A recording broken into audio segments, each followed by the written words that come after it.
Good morning to all of you out there. It's April 15, Wednesday, April 15, 2020. I'm repeating that for all of you who may have lost track of date and time. And right now it's 8:04 in the morning. We are broadcasting live from my residence here in Pasig. Welcome to our home. And this is a multi-point production. We are doing this in coordination with people from other areas. Now, a bit of news for today. Allow me to read some of the news. In the headlines, ASEAN leaders hold telesummit on COVID-19.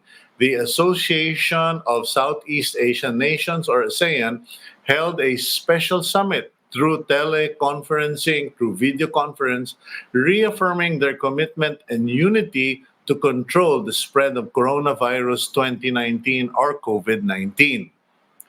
President Rodrigo Duterte was part of the telesummit in which he emphasized that ASEAN must collaborate and coordinate within our region and beyond.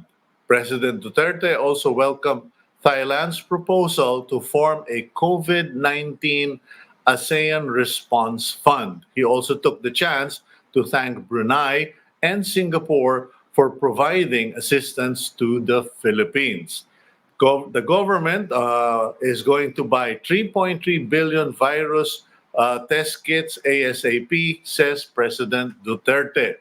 President Duterte has approved the immediate purchase of polymerase chain reaction or PCR-based and rapid testing kits worth 3.3 billion pesos. This as the government continues its mass testing efforts, which started Monday for COVID-19. The purchase will be made through the Office of the Civil Defense, or OCD. Presidential Advisor for Entrepreneurship Joey Concepcion lauded the decision, saying that this bulk order lowers the price from $6 per unit to $5 per unit. Stay tuned today because we will have a presidential advisor, Concepcion, later on to talk about the development and their meeting with the president, which turns out to have been a very interesting experience for those who got to see the president, and you'll find out later. President Duterte also approved the wage subsidy for middle class. Actually, this took a big chunk of the headlines today. The president has also approved almost 50.8 billion pesos worth of wage subsidy for around 3.4 million middle-class workers affected by the Luzon-wide enhanced community quarantine. This program is called the Small Business Wage Subsidy Program, which will benefit the workers employed by micro, small, and medium enterprises, or MSMEs. Finance Secretary Sunny Dominguez says the subsidy will range from 5,000 pesos to 8,000 pesos. The first tranche is set on 1st to the 15th of May, while the second tranche is set from May 16 to 30. The IATF also okayed or approved medicine graduates' limited practice for COVID-19. Medicine graduates may soon join health workers in the front lines to fight the pandemic. This after the Interagency Task Force, or IATF, has approved the interim guidelines allowing medicine graduates to practice in a limited capacity. This is in response to the reduced health workforce in the country due to COVID-19. Cabinet Secretary Carlo Nograles said this will be effective only for the duration of the public health emergency brought about by the pandemic. Next up, 76 inmates in Bucor facilities or Bureau of Corrections facilities isolated for suspected COVID-19 infection. Even the prisons do not seem to have been spared from COVID-19, as 76 inmates at the Bureau of Corrections have been placed under isolation for possible coronavirus infection. Aside from them, there are also over 150 inmates and Bucor personnel who are considered persons under monitoring or suspect cases. As such, additional measures have been implemented to protect the inmates, such as temporary tents to decongest prison buildings and a 24-hour monitoring center right in the new Bilibid Prison Administration building. The Bureau is now working with partner hospitals to provide necessary treatment. So clearly, no one has been spared. Now, at this point of the program, we will now move to our first interview. And we have with us Dr. Jonas del Rosario, Philippine General Hospital spokesperson.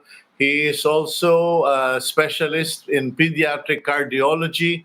His expertise are in disease areas that include interventional cardiology, the kind of doctor I want to have around me, given my very poor plumbing.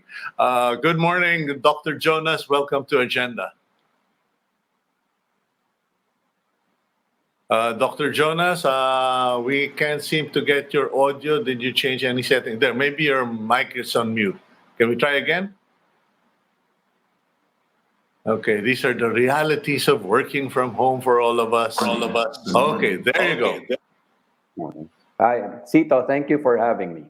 Okay, Dr. Jonas, may we find out more about this platelets, I've been reading on the news, this plasma donations from COVID-19 positive. Kasi alam mo, maraming tao hindi familiar dito sa ginagawa ninyong treatment option to help COVID-19 positive patients, especially those who are in, how do you call it, extreme situations. Go ahead, doctor. Okay, Cito, we call it convalescent plasma therapy. No? So, ang kinukuha po namin, first of all, we identify COVID-19 survivors. And when we say COVID-19 survivors, nagkaroon po sila ng COVID-19 as confirmed by a positive PCR test. That's the first requirement. And then they recovered, and then they have a negative PCR test. So, confirmed to be positive and then became negative. So that's okay. So let's be clear about that, Doc Jonas, because meron tayong mga pinag-uusapan na nagkaroon ng COVID-19, na hospital, gumaling. Ito yung mga survivors. Meron naman yung mga asymptomatic, yung mga wala silang manifestation pero carrier sila. Yung bang carrier pwede magbigay ng plasma o hindi? Pwede po. Basta it doesn't matter whether you became critically ill, whether you got hospitalized, or you are like a walking carrier of COVID-19. No? Mm-hmm. All of those people, different presentations, but all of them got COVID-19 disease. Okay. And then they all will recover. And the objective way of assessing that they have recovered from the illness is a repeat test that their PCR test now is negative. Okay. So now, from positive to negative, survivor or carrier. Okay. Sige. Yeah. Okay. So then, why are we interested in these people? So because now in their blood, specifically in their plasma, they carry antibodies against that virus that caused COVID-19, specifically the novel coronavirus. No? Mm-hmm. So it's very specific for that virus.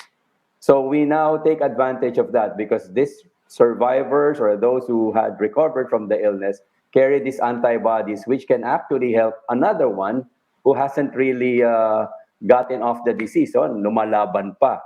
Kaya we ask these people to donate their blood. We actually segregate and separate their plasma, which is the liquid part of the blood, and then we transfuse this plasma to a patient who is critically ill. And we're hoping with those antibodies that are in the plasma of the donor, that will help the recipient. Okay, but from what I've read, it's not as simple as it sounds. parang matindi daw ang screening. It's almost equivalent to getting an import player for the PBA. Kukuha tayong import pero ang tindi raw ng screening. You don't just show up at the PGH and say, oh ako, survivor ako, I would like to donate. How difficult or how particular are you sa screening ng mga donors? That's right, Cito. We have to make sure that the blood that we are getting will be coming from healthy donors, right? So merong criteria. So we actually the first screening is to make sure that they got a confirmed disease and then they recovered with a negative test. Second Okay. is they should manifest 2 weeks of being symptom free.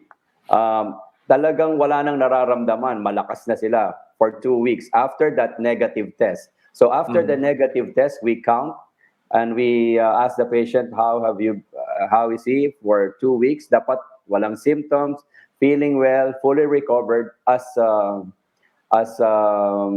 verified by a physician. So Okay. okay. Then we also do the regular screening that every blood donation center does anyway. So there will be questionnaires, and then we will take a sample of their blood because we need to make sure that they do not have other diseases, especially blood-borne infections, hepatitis, HIV, etc., etc. So only when they pass the initial screening will they actually be able to come to us and donate. Yeah, I'm wondering about that, Dr. Jonas, because okay, we understand yung carrier of blood-borne diseases. Now, many of the victims, from what I've heard globally, are diabetics. Uh, and I know from mga blood donations, if you're diabetic, sorry, no go ka. You can't donate. So, does the standard rules apply? That whatever the rules are for blood donation that bans people who are diabetic, etc., apply also with this plasma donation. Yes, more or less, Cito. So because we also this is basically a blood donation. So the standard screening or inclusion criteria, exclusion criteria being used in blood donation will also apply. Now, with regard to diabetes, marami talagang diabetic na pasyente. Yes. What I was told was it's a no-no if you are taking insulin. Okay, so Uh-huh. if you probably have mild diabetes and it's controlled and you're only taking an oral medicine, baka pumasa pa, no? But in general, really, we would like to exclude patients who have heart diseases, diabetes, cancer, or some other illnesses wherein they're taking so many maintenance medications. Okay. What would be the risk to the? Go ahead. I understand that you have your alarms. In any case, Yeah. what would be the risk to the donors? Because a few things. No, sabi mo, kailangan 2 weeks. You're clear, 2 weeks, healthy, no problems. What about mga relapse? Because I may have the antibodies, but that also means that I need antibodies. Baka pag nag-donate ako naman ang maubusan. I mean, that's the usual question. Will donating my blood plasma with the antibodies put me at risk, especially now that there's talk about relapse in South Korea? Okay. All right. That's a very good point. First of all, let's clear up the relapse. Yes, there was some reports of the relapse that Koreans were saying. It's not very clear, really, if those patients in the first place fully recovered. Okay, because the way that it was written was they were about to be discharged. They actually tested. They had a negative test. And then just before discharge, they repeated the test, and lo and behold, they became positive. So now people are thinking, is this a reinfection or a relapse? Now, the difference with relapse po is parang may sakit ka, bigla kang nabinat. Hindi ka pa talaga magaling.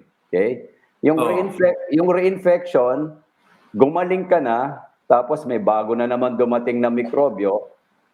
nagkasakit ka na naman, no? I Okay. think from what we were reading, it doesn't seem to be a reinfection because Uh-huh. we would like to believe that once you recovered from the fully recovered from the from COVID-19, you are protected. But obviously, we're still trying to look at these patients. But at least for the Korean patients, we're not sure. The other issue also sometimes, Cito, is this false negative test. No, Yes.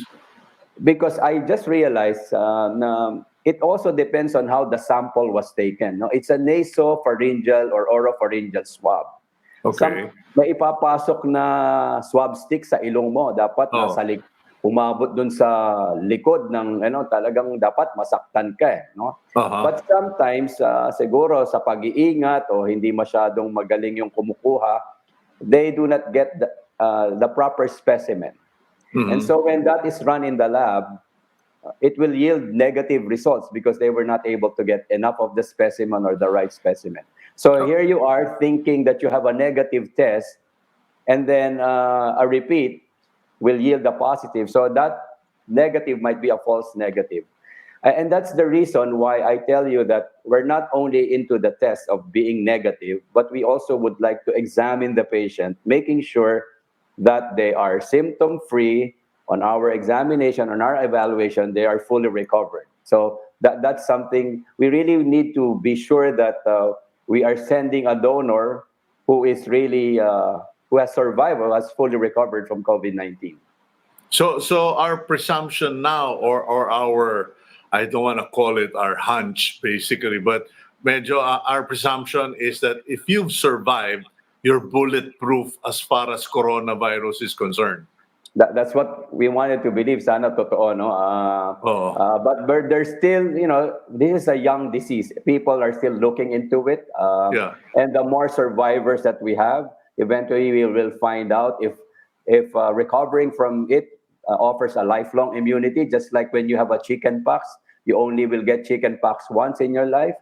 But if you have dengue, let's say dengue has 4 strains, you can Yeah. have a dengue type 1, and then a few months or a year later, another type of dengue.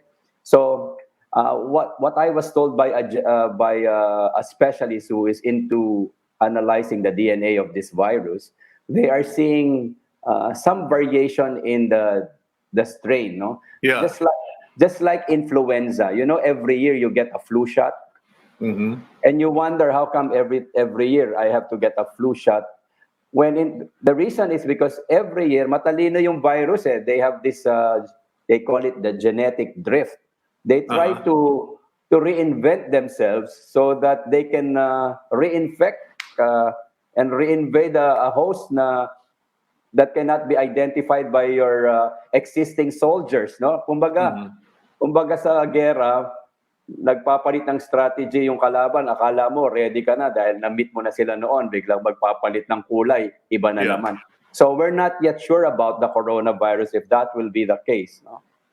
Yeah, so that, And which is all the more reason for all Filipinos or all human beings to just, even if all of these ECQs are lifted, you cannot live without caution anymore. It's not going to be a normal life for us. Talagang medyo ingat-ingat na tayo. Wala nang hugs and kisses ngayon at laging wash your hands na.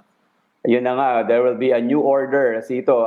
Just like early this morning, we have a Viber thread among doctors. When we start reopening our clinics, Yeah. how do we examine our patients now? How do you how will be the encounter? We see a lot of people coughing, having Yeah. sniffles, may fever, lahat No, yeah. napapraning, ano? Yeah, Doc Jonas, going back to this thing about the plasma treatment option, do all survivors end up having the antibodies? Because, na-mention mo yung Hepa B. I am a Hepa B patient, and it took 3 years before my antibodies kicked in.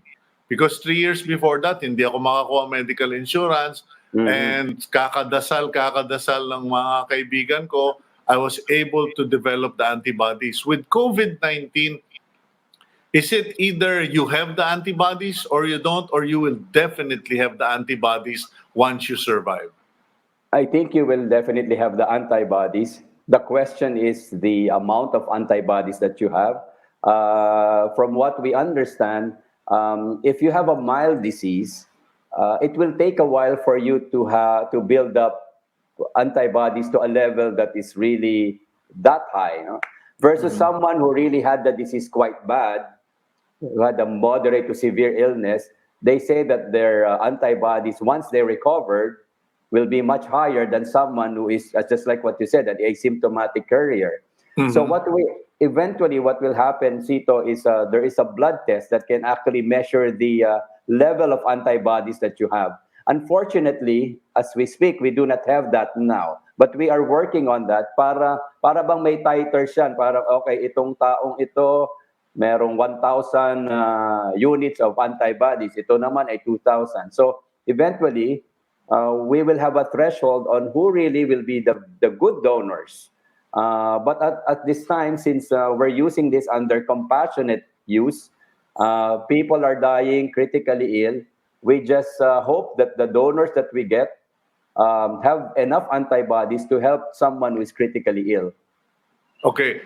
Jonas, bigay ko na sa iyo. Doc Jonas, bigay ko na sa iyo yung pagkakataon na manawagan sa mga patients to call out to their families to encourage the patients because a lot of the loved ones ayaw pabalikin yung kanilang mga kamag-anak sa ospital. It's like, you almost died there, you want to go back Right. there, etc. But we need them. We need their plasma, we need their antibodies. Please go ahead and make the appeal.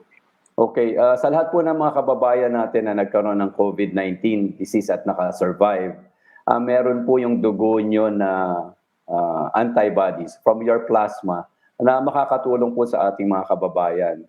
Huwag po kayo masyadong matakot na kayo babalik sa ospital. Actually, ang gagawin po namin, pag nag-donate po kayo, hindi naman kayo sa ospital magdo-donate. No? We don't really want to bring you there. We understand the concern. So, we will bring you, in case of the Philippine General Hospital, we will not bring you to PGH. We will bring you to the UP College of Medicine, which is far from PGH, and we will the arrangement is good. You will feel comfortable, but we want you to donate. In fact, when you donate your plasma, you can do it every 2 weeks. Okay, it is under compassionate use. There are studies now saying from other countries that it does actually work and it helps a lot of people recover. So, and from me, this is a blessing. You would call it the silver lining of having COVID-19. There is a stigma. In fact, people seem to try to keep it a secret that they had COVID-19. But because of this plasma donation now, actually, there's something good that has happened to you. You have that gift. I call it the gift of life, a way to overcome that stigma and rise above it and be able to help our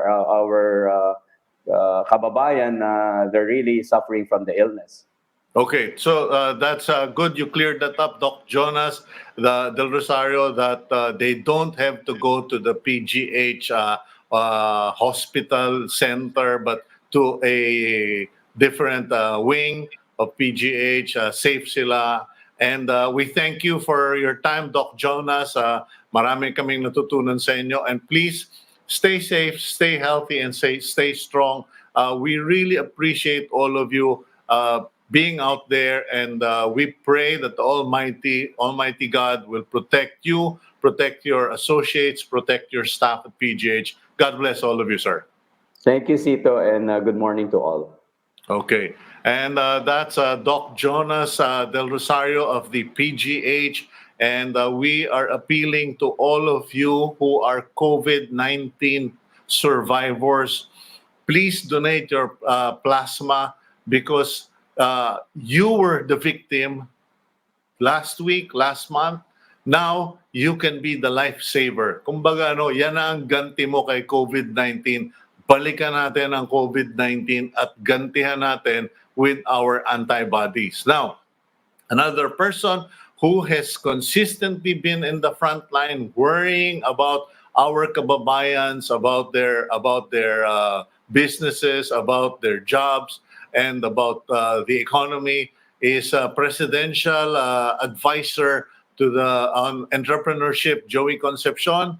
We have Joey on the line, I believe, and it's going to be an interesting morning with Mr. Concepcion. Joey, good morning. Good morning, Cito. Okay, Good morning. we did a warm up earlier, and you told me something that immediately got my interest. You said it's no longer a walk in the park to see the president. You literally have to give blood. What is the procedure now for you, or what did you have to go through when you met with the president very recently? Well, I've been really pushing the rapid test kits, the use of it for the longest time, as early as January. And I know many people have misgivings about it in its level of accuracy. And I was surprised when I was going to meet with the president together with other cabinet secretaries to talk about this issue that they told me I will have to go through a rapid test kit test. I said, really? Oh, that's great news. That means that the people around the president realize the importance of testing. Anybody who sees the president must be tested. And I'm familiar with the rapid test kit. And I just asked them if I can bring my own needle because I'm more familiar with my own pricker. So, yes, I said, no problem. In fact, if you want to bring your own rapid test kit, then you just have to show them what brand or what kind of rapid test kit. So I was surprised to see that they had the Helgan rapid test kit. It's one of the best test kits out there that actually sees whether you're IgG negative or positive or IgM. And that's very important because the whole idea of really wanting to test the not everybody in the Philippines will be tested, by the way, with this method. No, it's only about 2-3% of the entire Filipinos that will be. So it's about 2 million people that will be tested. So when you go to a barangay, you don't test the entire people who live in that barangay. That's a waste of money. You try to do a sampling size, no? And that's going to be studied by Kantar. No? But that's on the side. No? That's what you have to do now when you see the president. So when Luckily, you go see the president, you need to undergo the rapid testing. And if you are clear, how long did it take? Kasi medyo no, it's, matagal yata yung testing, di ba? no. The rapid test is 15 minutes. That's all. 15 5, minutes. 15 minutes. Okay, so And 15 minutes. you just have to wait for a while. And I remember I was with Sec Dominguez and Harry Roque. And in no time, they give you a little sheet of paper and you're negative. Thank God I'm negative, no? Okay. So if you're positive, then you gotta go home and see the doctor, no, basically. Okay. Now, so you went to see the president. There was a meeting, and we don't have a lot of inside story, or insights to what's going on in Malacanang and what's being discussed there. What exactly took place, or what were the vital topics or issues that you and the team addressed in relation to ECQ, the economy, and the eventual lifting of the ECQ? My goal there was to really explain to the president a strategy that Secretary Delphine Lorenzana and Anyo and Galvez clearly understand. No? When you are at war, you have to create a good defense and a good strategy behind that.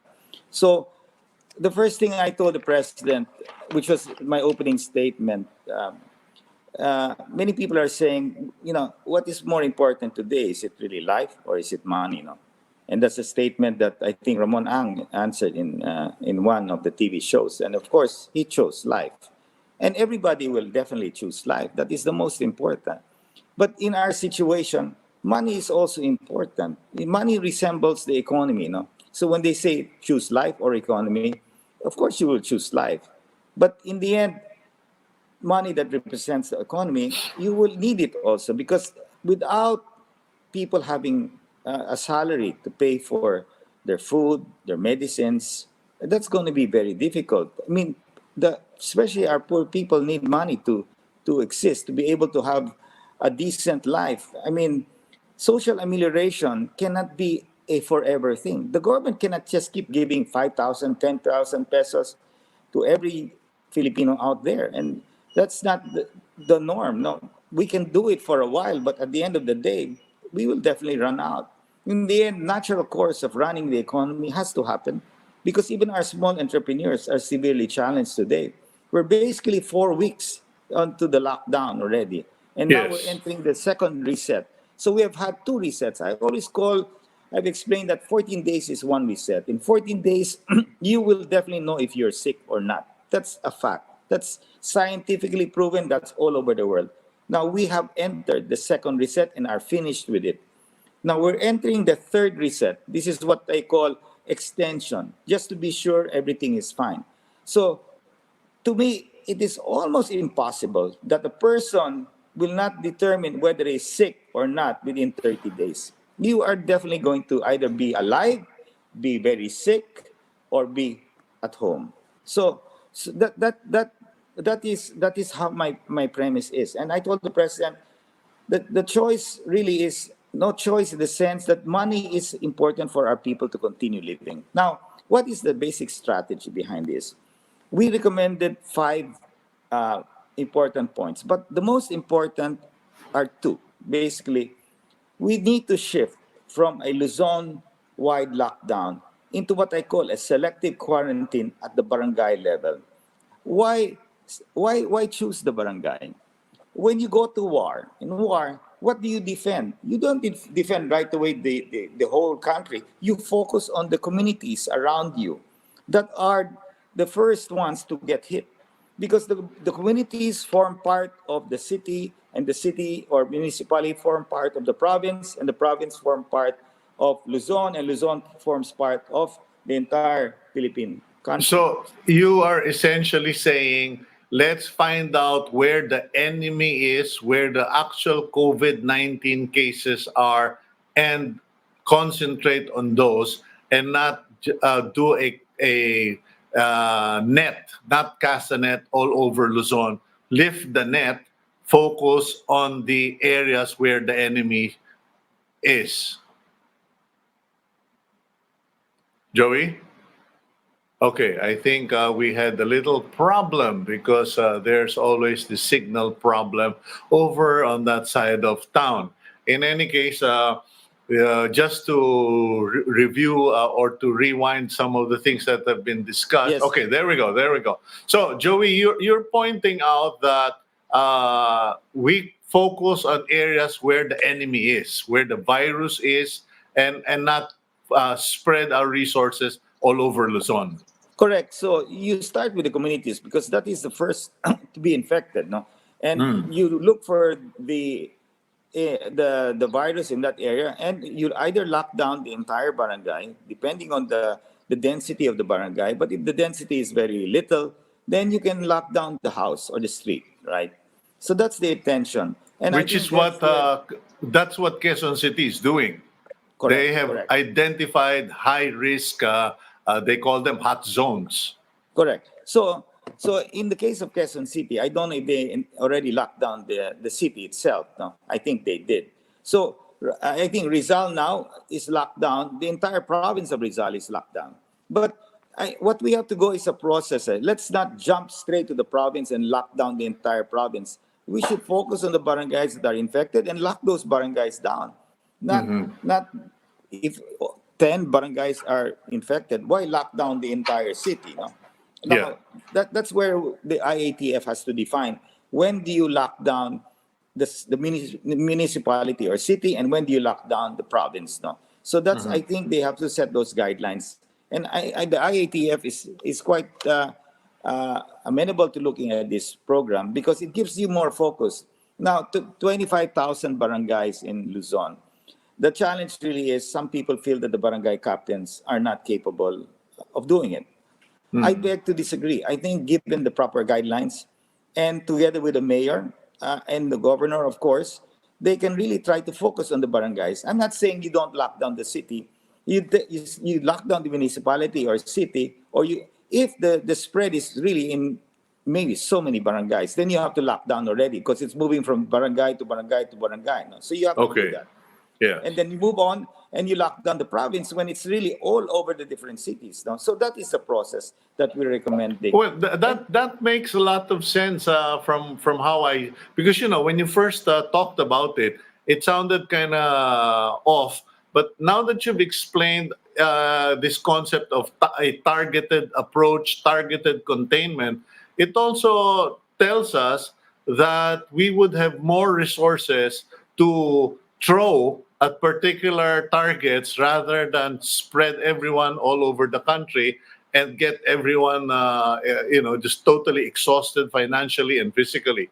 But Yes, okay, so that's okay. I would support you on that one, on the targeted selective, attack, selective quarantine. selective containment.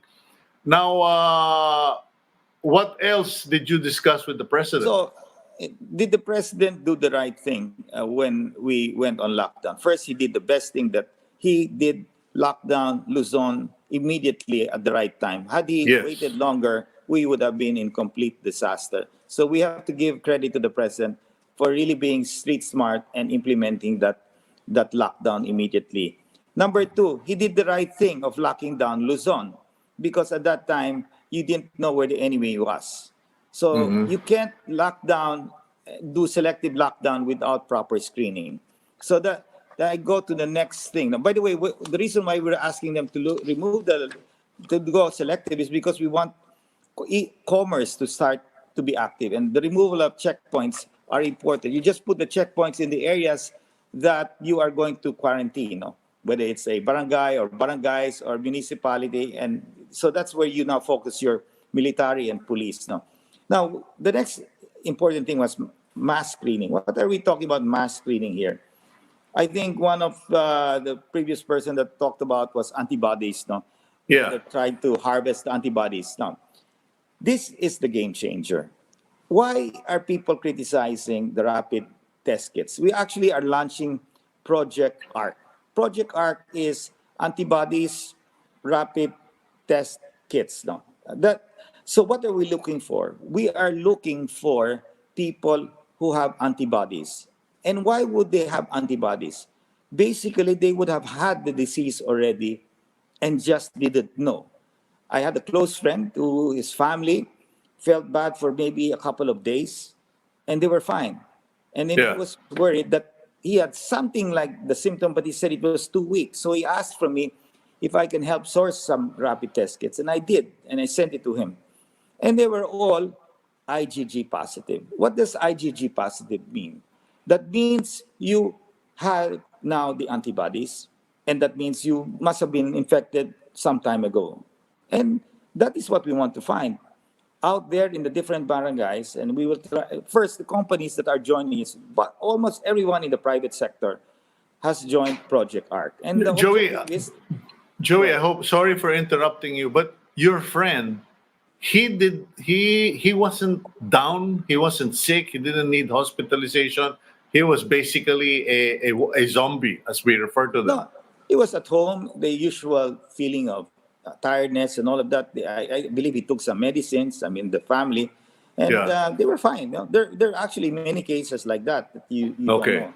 And sometimes these are what you are concerned with, that people who are pretty okay, and some people don't feel anything, Yeah. and then they move around and they are So actually contagious. these are the people that you want to track down with your art. You said rapid test. Rapid test kits, rapid Yeah. test kits. Yeah. So that is nothing new. Actually, America, the reason why we're having difficulty in getting supply right now is America has mandated most of these rapid test kits to move to the States. Dr. Fauci talks about it a lot. I mean, Yeah. there are a lot of professors here who claim to know it and saying that the false positive or false negative is high. Yes, it may be true if you don't do it properly, and nobody's saying that this is perfect. I'm not saying that the rapid test kits are the gold standard. Definitely, the PCR is the gold standard, and there's no doubt about that. But the PCR is the one that you use with the swab that you put in your mouth and then in your nose. That is the gold standard by far. No, Okay, and so right now you've talked about a selective or targeted approach to COVID infected communities. and then rapid testing to find out people, to find the people with the antibodies so we can go into plasma treatment. And of course, the government is doing mass testing so that we can also do the mass quarantine so we can segregate, separate the healthy from the contaminated. What's your final point, or what final point did you have with the president? Now, let's qualify that. I think make me correct you a bit now. We are doing the mass screening to define how many. Let's say we're starting with our employees first, who have the antibodies, so they Okay. don't need to be retested. So Okay. the next time around, because you cannot test only once, even with the PCR. If you want to be sure, you want to test them once every 2 months, but that's going to be expensive. So you segregate already the people with antibodies. They can be in the front line. They're exempted from everything. They can, and you're sure that they will not get sick. What you have to watch are those who don't have any antibodies. That's the objective. The other bonus Okay. is what the PGH doctor said, that some of them are qualified to be part of this program, to donate their blood to turn into plasma that can help those that are sick. So that's the other program.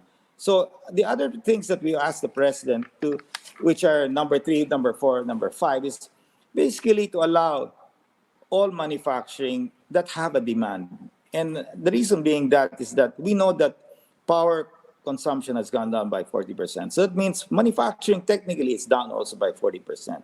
So if we want to create jobs, we have to get manufacturing back, whether it's essential or non-essential. And ideally, we'd like to see construction come back, no? Because the workers there are in the open air. They're under the sun. There's definitely social distancing. And I think that is worth, if we What want to was create the? jobs, it's there. Yeah. So, sorry, Joey. I'm sort of running short on time here. But what was the president's reaction to all of your suggestions? No, he was extremely pleased. He was in a very good mood, and I had the best conversation that I've had with him so far in the last 3 years. He was so responsive, and it was a good feeling not to have. And he said he will definitely immediately 2 billion rapid test kits were approved right on the spot for Yeah. purchase. No, so What Secretary. about the lifting of the ECQ and your proposals?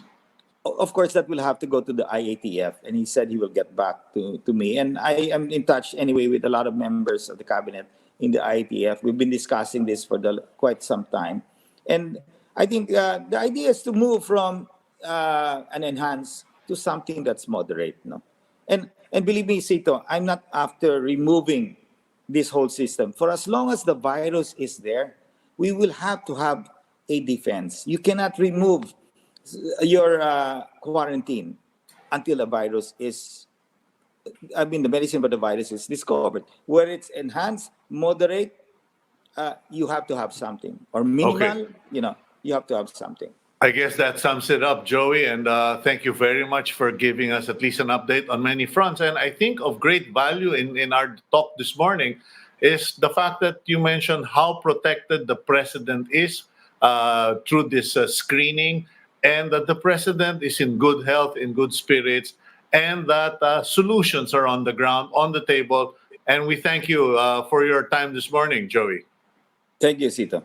Okay, that's Presidential Advisor on Entrepreneurship, Joey Concepcion. And unfortunately, I wasn't able to wish him blessings and well, but they're part of a community we all belong to, and I'm sure he knows that. But at this stage, I would like to reach out to one of our correspondents at TV5.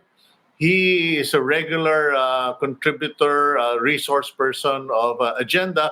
We have Greg Gregorio, and I know. There you go, Greg. Good morning. How are you feeling, my friend?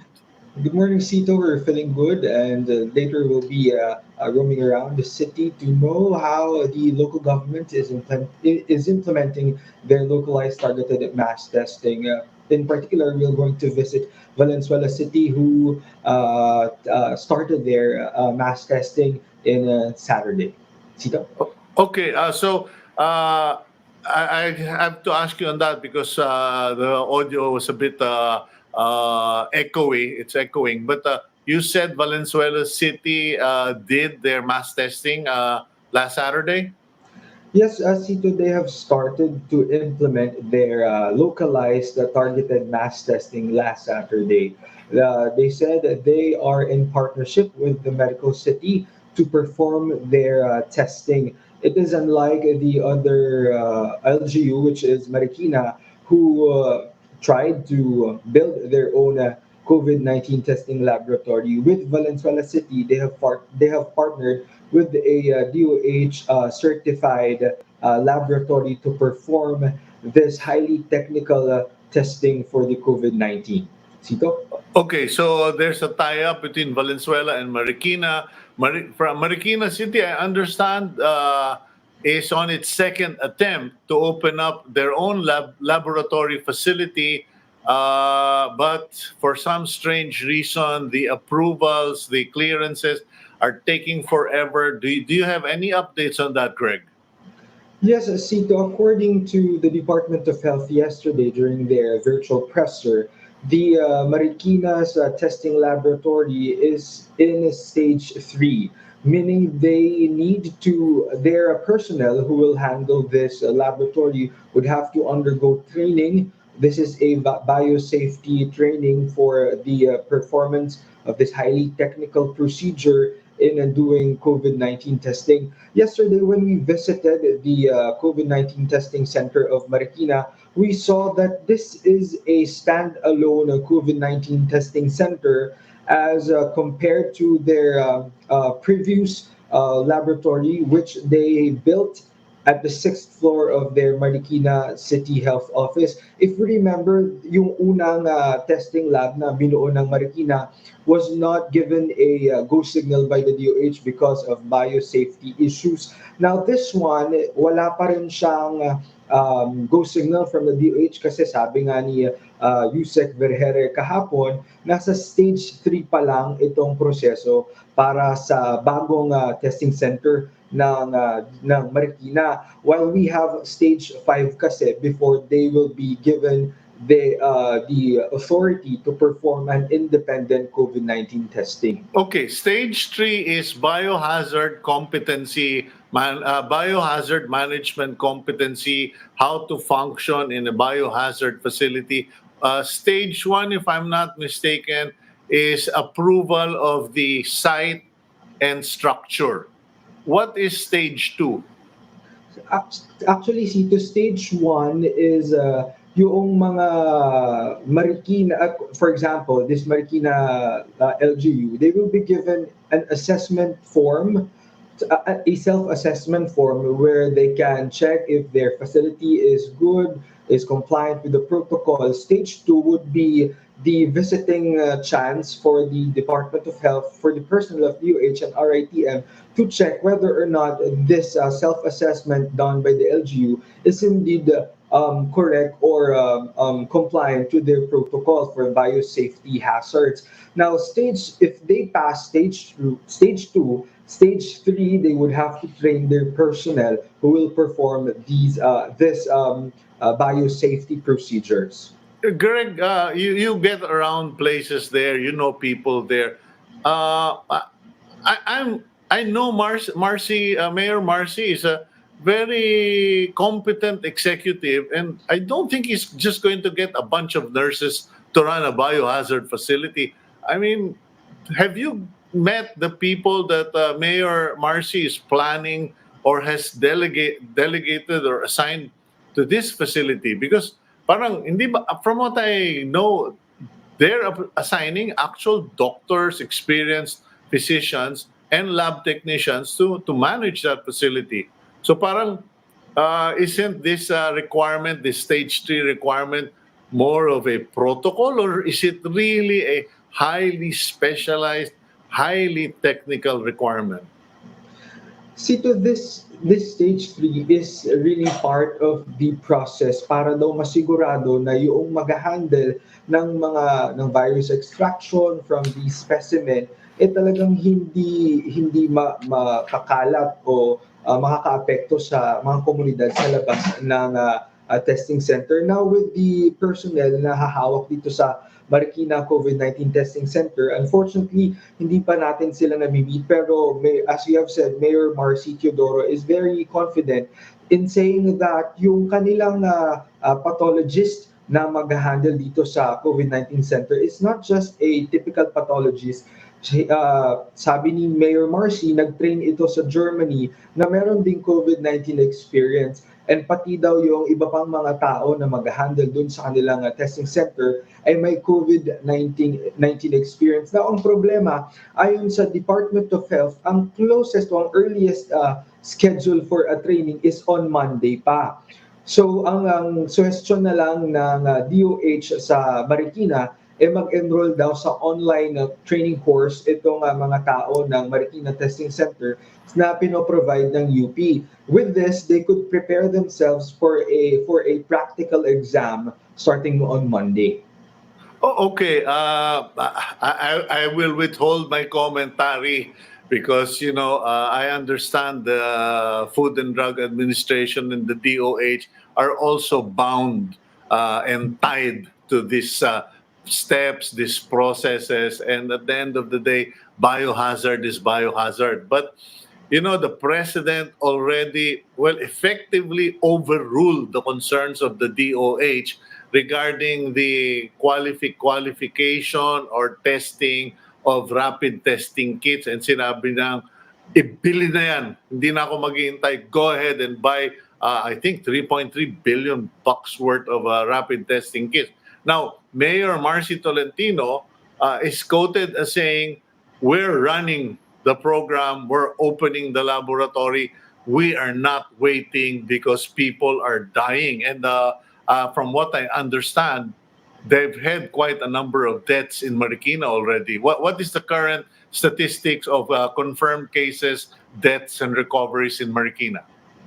Sito, as of 3 p.m. yesterday, they have 68 confirmed cases, 18 deaths, and 6 recovered. Now, patungkol dun sa nabanggit mo na in-overrule na nga ni Pangulo itong pangangailangan for a speedy response from LGU, yan din yung basihan ni Mayor Marcy Teodoro for saying na with or without the license from the DOH, they will open their COVID-19 testing center on Friday.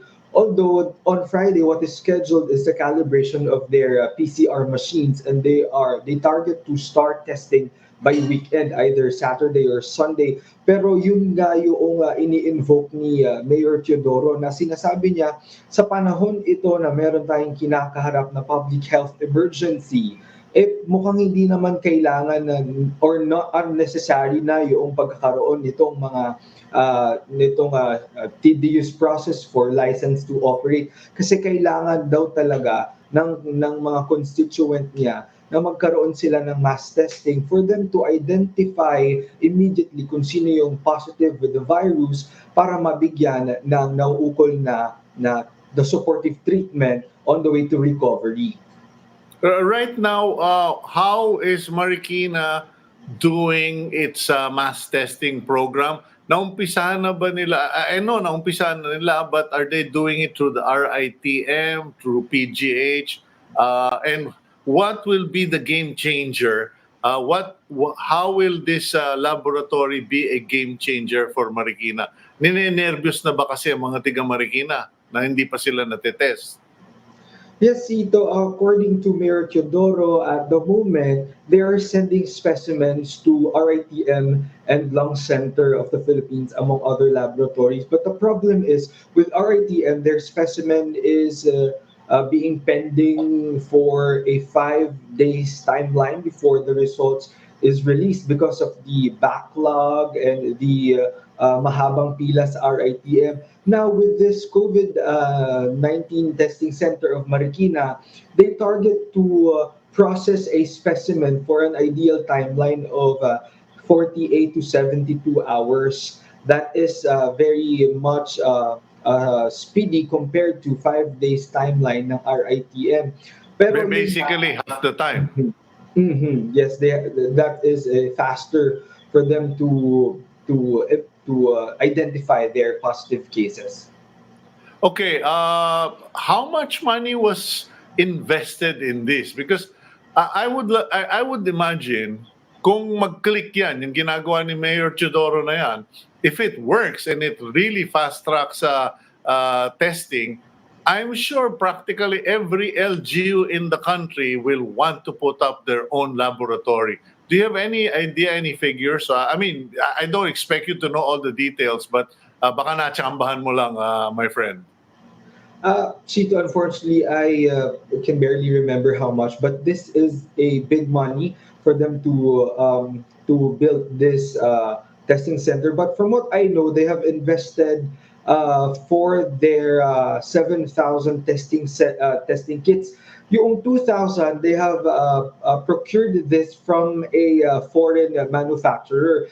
From what we know, DOH said yung isang testing kit from a foreign manufacturer costs around 8,000 per testing kit. While ito na mga 500, other 5,000 testing kits na meron itong Marikina, they have bought it or ordered from Manila Health Tech, which is yung UP-NIH UP. developed, yeah, Yeah. that is the locally manufactured testing kit. Ito naman ay mga nasa 1,300. So, yun yung idea ng halaga na ininvest nila for the testing kits alone. Pero dito sa laboratory nila, I know this is around a million or billion. Okay, well, Greg, you raised very important points there. Thank you very much, and we will be pursuing some of the things you mentioned. Please extend our regards to Mayor Marcy Tolentino if you get to see him. Maraming salamat, Greg Gregorio. All right. Thank Okay, you. stay strong, stay safe, stay healthy. Okay, that's an interesting point for that everyone, especially the IATF, should look into. If the local boys can manufacture the testing kit for under 2,000, according to Greg, he said it's about 1.3 or 1.5, and we're paying 8,000 for the test kits that are being used by the DOH, the RITM, etc. I suspect that the variance in price has to do with tax, not only markups, but taxes. And that's something that might be worth investigating because did we miss the boat on that one? Should the Department of Finance look into that and check out how can we bring those prices down, landed in Manila, and maybe that would also help the government be able to have more money to spend or buy more test kits. We'll go for a break, a quick break, and when we come back, we bring in another individual whose organization is doing so much, very low key, but they are risking their lives. They are putting up money, traveling, and helping hospitals, not just in Luzon, but all over the country. That's Peter Kairos of uh, I'm gonna remember it. I'm gonna it's a blessing something foundation. We'll have him online. We'll go for a quick break. Please stay tuned.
Okay, we're back on air and you are watching Agenda.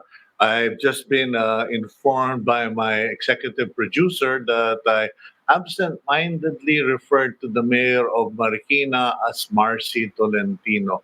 I am so sorry. It is Marcy Teodoro. And I take full responsibility for that.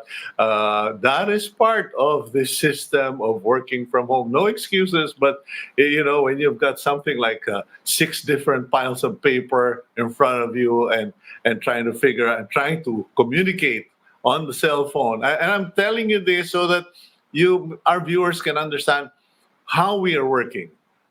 First, I'm wearing pants. I'm not wearing shorts.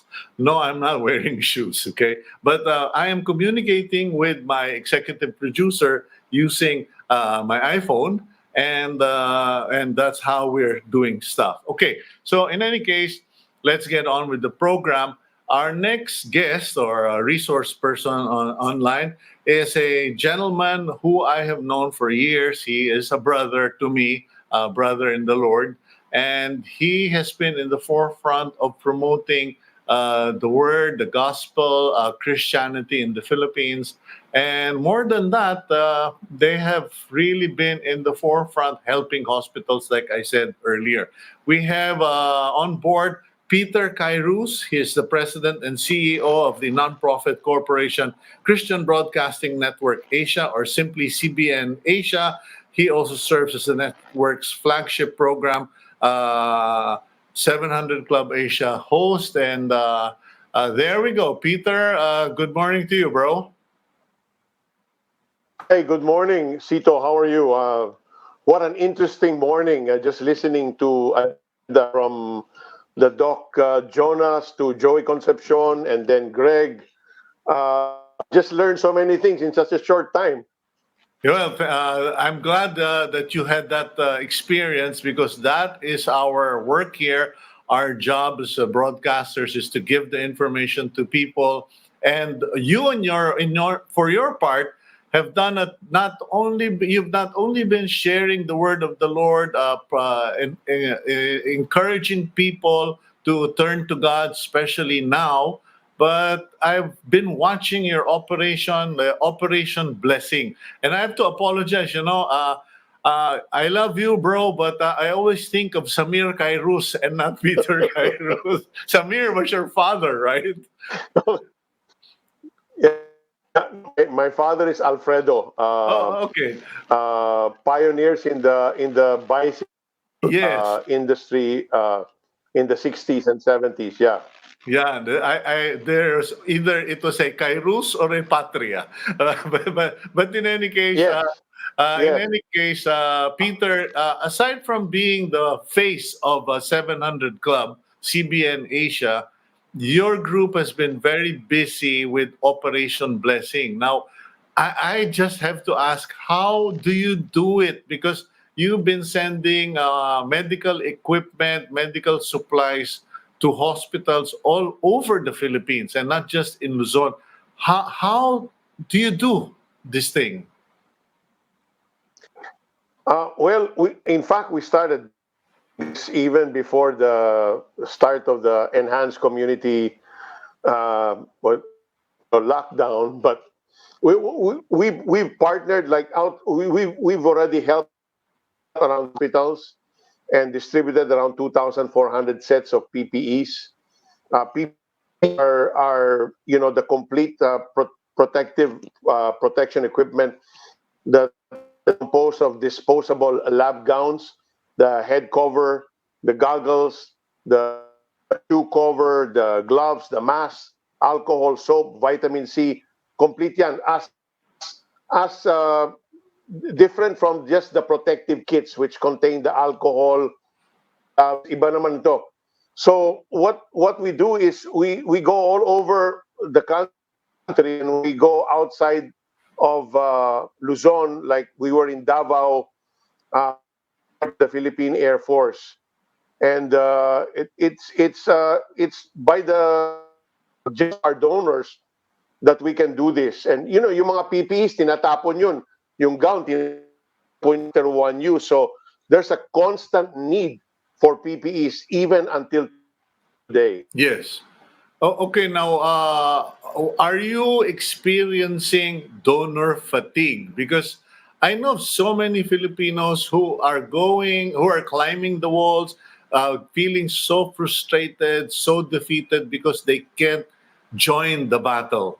And they're not aware of things like Operation Blessing. I mean, I think most Christians know of Operation Blessing, but the general population are not very familiar. Yes, that's true, Cito. Well, to be completely honest, our giving has gone down by 75%. But thank God we have some savings, and there are still people giving us today. We have corporate sponsors, and we're trying to use whatever resources we still have to continue this drive, this COVID relief. And this whole week, we are giving food packs because we've been doing that in between. Kasi marami pang areas like in Batangas. We went to Batangas to an area there. They have not yet received anything from any NGO. We were the first ones to bring them food packs. So, in spite of the efforts of the government, marami talagang lugar na hindi pa naabutan ng food packs. Oh, okay. How do you do this? Do your sponsors send you finished products, or do you get money and then kayo pa ang namimili? Then you are the ones who have to repack it, and then you are the ones who have to physically bring them to locations. Well, the food packs that we're giving, they're mostly canned goods, rice, mga essential items, hindi yung cooked food, no? So we're the ones buying it and repacking it ourselves. Okay, and then so you also have to deliver them. Doesn't this expose your volunteers, your members, to unnecessary health risk? Kasi some people will say, sabi ng COVID-19 lockdown, na umiikot pa kayo dyan. Are you in coordination with a Oo. government office? Well, what we have several teams that go out every day, and so yung iba, pag lumabas sila, they're on a forced quarantine. So nagpapalit-palit ang mga teams, no? So that's how we do it because several teams go out every day. Like this whole week, we're going to distribute food packs, and then after this week, the whole team goes on a 2 week self quarantine. Okay. And then another new team. Yes, yes, ganun. That's how we do it. Okay, Well, you we do our best. Every time they go out, they are they're with the full protective gear to ensure that our people are not exposed unnecessarily. I know you're being polite, Peter. You don't want to impose spirituality on the program. But nowadays, I think everything goes out the window. I just want to know, what is the spiritual sense of people out there? What is are people now more aware of their relationship with God? Because you're being polite. You haven't mentioned anything about Christ, about the gospel, or about the word. And I know you're being polite, but I'm Well, not going to restrain you. I just want to know: are people feeling hopeful? Have they turned to God more, or is it all about food and survival? well, Cito, the general feeling is still fear and panic, especially because of the lockdown. And they don't know, will I get infected next? But everywhere Operation Blessing goes, they get to pray for people, whether it's in the hospitals, they spend a few moments, of course, merong social distancing, no? And everybody's heart is open. This is the feedback that I get. When you offer prayers, everybody says, yes, we need that. pray for us. This is a time when people's hearts are so open to the Lord. And this is a time when the nation needs to really come together and look up, and really ask God and seek God, and repent for all our sins. We have made materialism an idol. We have gone our own ways. So kailangan talaga, it's the time to repent and get down our knees, Okay. and really seek the Lord. When this pandemic is so widespread, we really need to ask God, Lord, what do you want us to do? Okay. Well, I think now more than ever, Filipinos have become very prayerful. They have become more of Bible readers and more aware of their neighbors and of the needy. And we just want to commend you. We want to commend CBN Asia. We want to commend Operation Blessing and all your volunteers, and especially your sponsors, for being out there, for sharing. Because yes, Christians are supposed to be known for being prayerful and being spiritual, but in times of needs and crisis, we also have to be known as generous people who are givers. Thank you very much, Peter, and please Amen. stay safe, Amen. stay And Sito, strong, and stay. Yeah, may I just make an appeal? go ahead. So for those who want to partner with us, they can go to our website, obfil.com, and there are ways there where you can give. So seek your hearts and be a partner. Just to make that appeal. Thank Okay, you very much, Sito. okay. Bless you, Peter. Thank you very much. And that was God Peter bless Kai. you. Okay, that was Peter Kairos. I'm sure many of you are very familiar with him, especially with the 700 Club, CBN Asia, etc., etc. Now, let's move forward.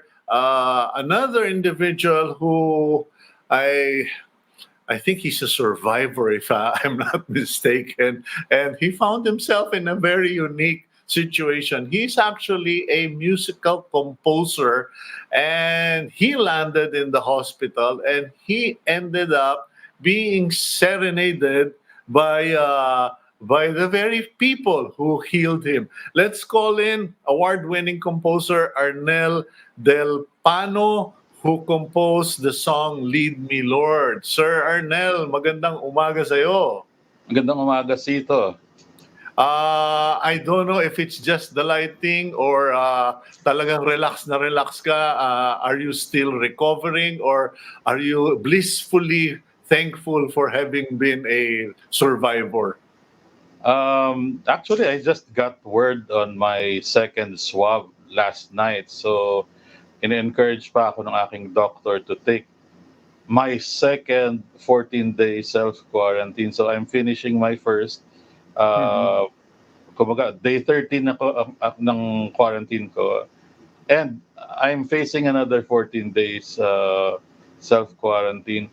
Relaxed, maybe because wala naman ako magagawa. And I'm claiming full healing and full recovery from the Lord. Okay, that's great, and I will include you in a prayer. Now, Thank you, thank you. may, what did your doctor say? Kasi alam mo, I haven't really had the chance to talk to many survivors. But when I watched a particular video of Chris Cuomo on CNN, he mentioned, he's an anchor on CNN, he mentioned that when he got sick, a doctor called him and forced him to do physical exercise. I mean, hindi yung workout na ginagawa natin regularly, but he was told, get up, stretch your arms, do this, do that. And essentially, it was, parang take a fighting stance. Now, you've recovered, you're a survivor, you're going to go through second 14-day quarantine. Pero ang ano ba ang sabi siya ng doktor? Higa ka lang dyan o, oy, mag-exercise ka naman at para lumakas ang katawan mo. Actually, yung quarantine forces me not to do much physical uh, activity. Pero I need to walk around, I need to stretch. Uh, Meron akong breathing exercises na pinagagawa sa akin ng ng doctors just to strengthen the lungs. Yeah. Uh, yung second 14-day quarantine ko, I've been allowed to maybe go up and down the stairs, but naka-house arrest. So I still cannot go out. Well, I can give you a very good tip. Kumuha ka ng bunot at toothbrush and you will be in shape because I think that's what we are left with, bunot, toothbrush, and hagdanan. But Gra- going back to your experience, uh, let me let me get personal. Did you actually think you were going to die?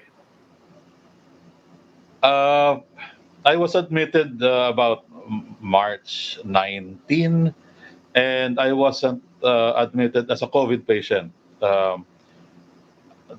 What I felt was baka nag-recur yung aking I had bouts with typhoid and pneumonitis before. So ang suspecha when I went into the ER was uh, I had pneumonia and typhoid.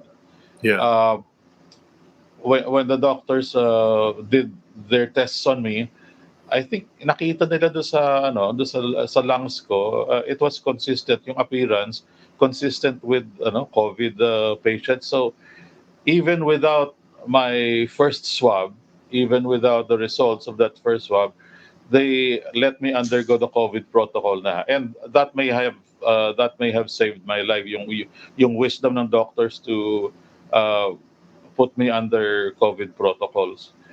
Uh, the difficult thing about the hospitalization is the indefiniteness of the treatment. Uh, at least 10 days kasi yung COVID medication na yon. But really, I didn't know day to day how long I'll be staying in the hospital. So it was medyo malaki yung impact mentally and spiritually uh, on top of the physical suffering.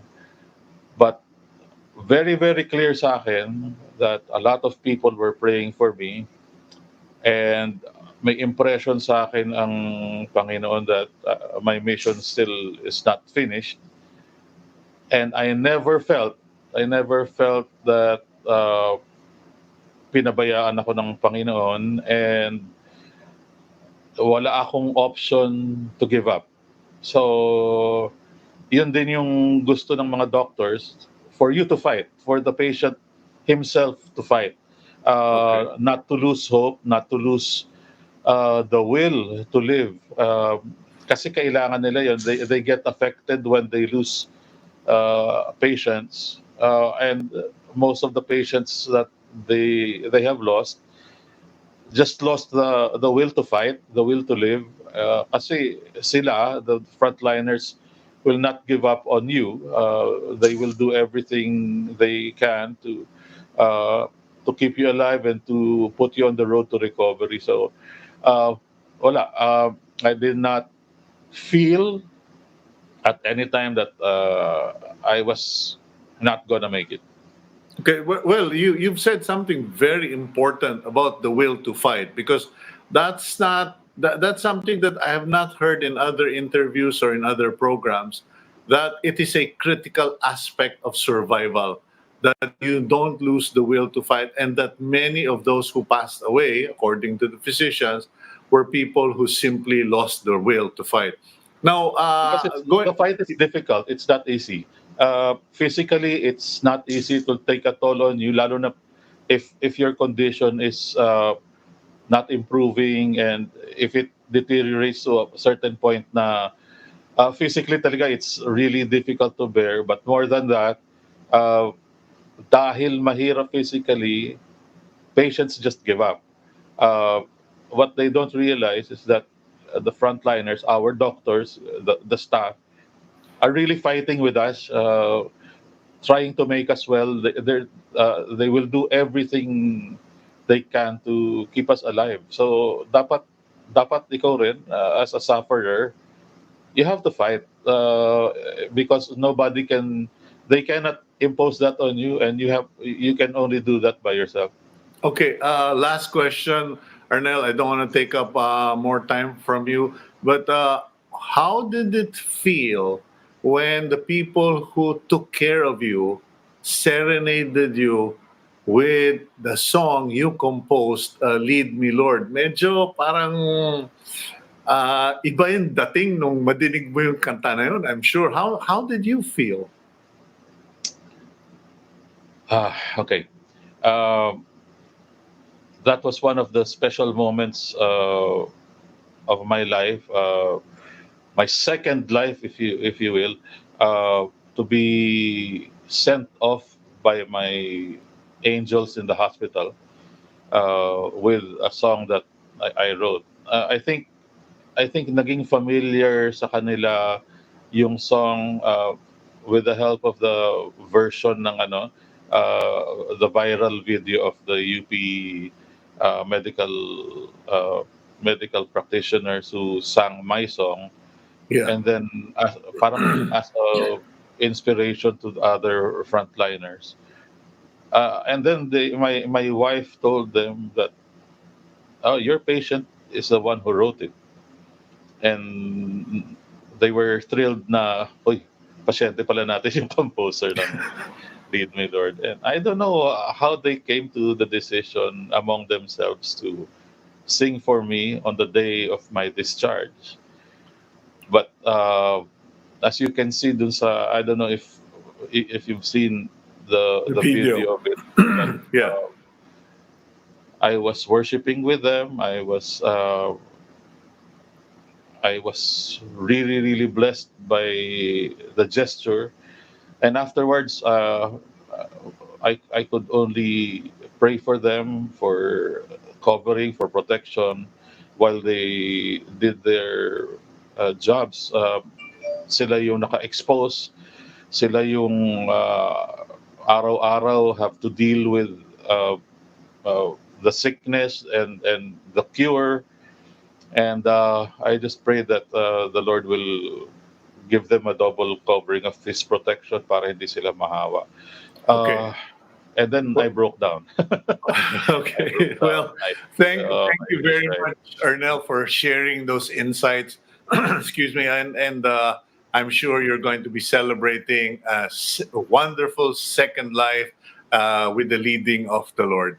May God bless you. Stay strong, stay healthy, and stay safe. Thank you very much, and God bless you too, Sita. Okay, and that's Arnel De Pano who is the award-winning composer of "Lead Me, Lord." Now, we have about 2 minutes left in the program. Please allow me to make this important appeal to all of you because we've seen so many salutes. In fact, it's my column for today in the Philippine Star. We've given many salutes to the captains of industries, to businessmen, to the private sector for their generosity, for helping put up mass quarantine facilities, for giving food, etc. And all the salutes are good. But as I wrote in my article, your salutes are great, but they need cash, as in cash flow. We Filipinos have taken the road of buying what is affordable, what is cheap, and generally we have bought stuff, imported stuff, mostly from China. I'm not anti China, but I am imploring all of you to please buy Filipino, be a nationalistic consumer, support Philippine industries, support Philippine manufacturers, and support small businesses, especially around your neighborhood. You are their hope. You have the buying power. You have the choice. We thank them for making the sacrifice. Some of you might even say, well, it's about time they pay back, they give back. But if we also don't pay back and we also don't buy Filipino, we may soon come to a time when there is nothing left made in the Philippines, no more local, because all of the businesses fold up. That is going to be the scenario, and we hope to God, we hope and appeal to you, to all of you, Please buy Filipino, buy local, go local. This is for the survival of our country, not just businessmen. I'm Cito Beltran. And that's agenda for today. We thank all our guests. I thank my team, and we thank all of you for watching, and for those of you who have expressed appreciation for whatever information you picked up, whatever tidbits you learned. And we pray to God that He would bless you, that He would uplift you, encourage you, and give you good health, and give you a productive day in Jesus' name. Amen. Bye, and see you tomorrow.